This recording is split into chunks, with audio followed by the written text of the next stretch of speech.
Réunis dans la salle de la société civile, les forces vives ont réfléchi sur la participation du Katanga aux concertations nationales.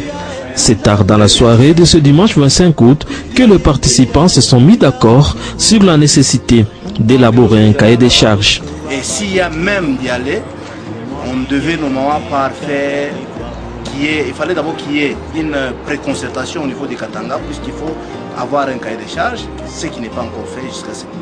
Oui, ce que nous revendiquons, c'est que nous ne voulons pas aller dans l'ordre dispersé. C'est-à-dire que les Katanga, bien sûr, que ce soit l'opposition, la majorité, la société civile, nous voulons aller qu'un Katanga bien formé, bien préparé, puisque nous, tout le monde aura à parler au nom du Katanga.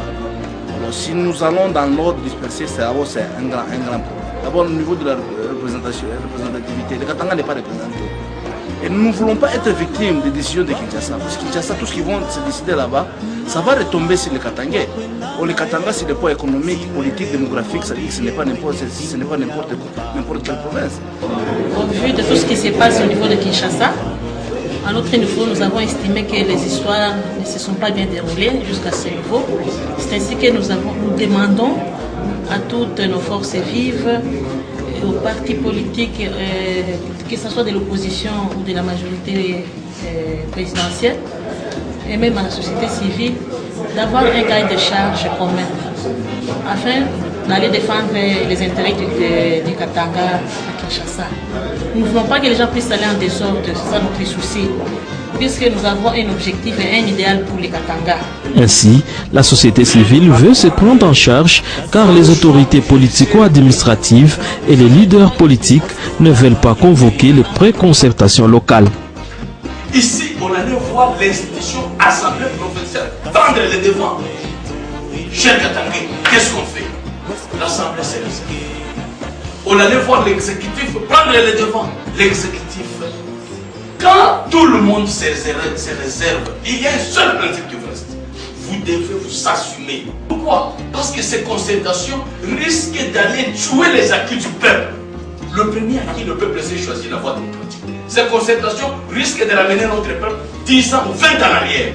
On bannit les histoires démocratiques, maintenant on commence à se partager le pouvoir, comme nous le disons ici. Pour certains, les raisons sont simples. Tout le monde évite de réunir les Katangais parce qu'il y a les problèmes d'insécurité qui sera abordé. Et pourtant, le Katanga a d'autres problèmes. Au Katanga, nous avons plusieurs problèmes. Nous avons le problème de découpage. Nous avons le problème de découpage. Nous avons le problème de décentralisation. Nous avons tellement le problème de Wakata Katanga. Tout ça, ça occupe des Katanga. Certainement, sans toutefois cacher, il y a le problème des Katakatanga qui fâche. Hein? Tout le monde, les autorités les évitent. Il y a le problème qui... C'est un sérieux problème, le problème des Katakatanga. Il y a le problème aussi des cahiers des charges. Hein? Il y a ceux qui sont au pouvoir, sont en train de défendre leur pouvoir. Il y a les opposants, les autres aussi, leur agenda caché. Mais le grand problème, c'est le problème des Katakatanga qu'on évite. Les forces vives du Katanga voient un danger si la province participe aux concertations sans une vision unique. C'est pourquoi elles exigent la convocation des pré-concertations au risque de voir les Katanga refuser de participer aux assises dont la tenue est proche. Après la lecture minutieuse de l'architecture déjà plantée, du présidium passant par le secrétariat technique, pour chuter au groupe de contact de concertation nationale, avons constaté la sous-représentation du Katanga. Exigeons avec force la tenue des pré-concertations katangaises dans les 48 heures qui suivent la présente déclaration. Faute de quoi, aucune délégation du Katanga ne sera présente à ces assises, y compris les institutions publiques, provinciales et locales.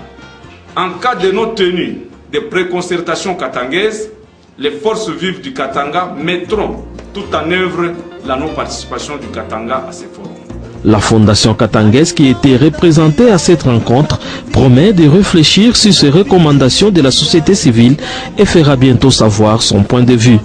Jusque-là, officiellement, le Katanga aura 12 délégués, 2 de la société civile, 5 pour la majorité présidentielle et 5 autres pour l'opposition. Reste à savoir si la Katanga va parler un même langage. Ni kama kinga ya sipona lampitumba siwe twende